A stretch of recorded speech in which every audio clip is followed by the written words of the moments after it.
afaan qofaat Oromummaa karaa tafa sabboonummaa afaan qofaat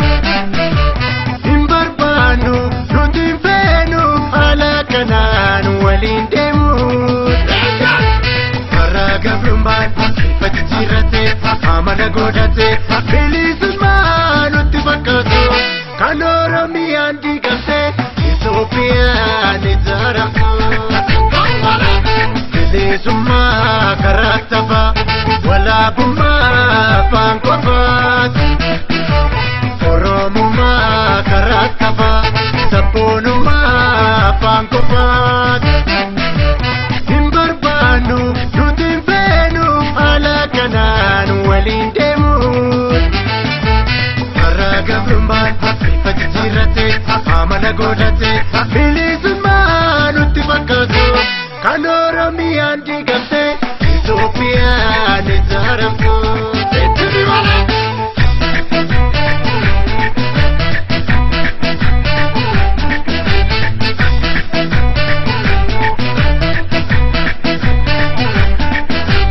Yaa saba gachaan nu soba nutti akka jarree walirratti barree yaa saba gachaan nu soba nutti akka jarree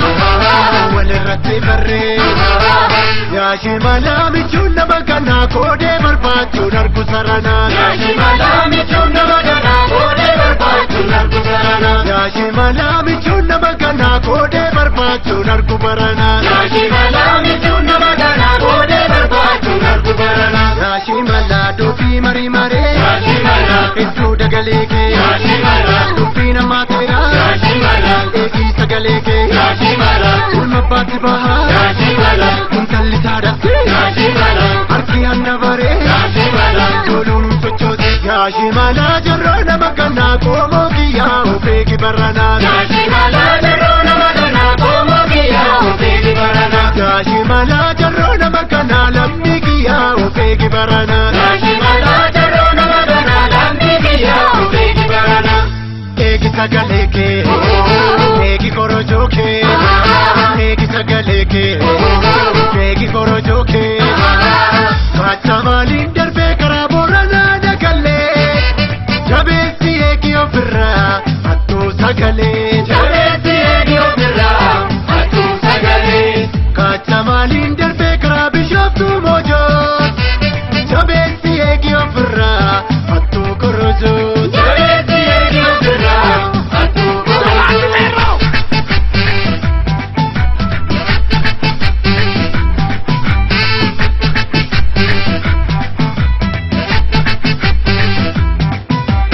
Uffannu tajjeesse muka gogaadhaanii biyyee nyaachisanii nurratti kaasanii hammeenyummaan sarara orma nutti saalee nurratti labsan wayyoo oomaa warraanaalee Wallagga Gujiin badiin jira mallataa dubbiin kumaan dibooti kummaarree maaf tabee kumaataa dubbiin kumaan dibooti kummaarree maaf tabee kumaataa Walloo Karrayyoo Shawaa fi Jimmaa Harargee fi Lumaa Sallisa yaa jamaa Kaleessa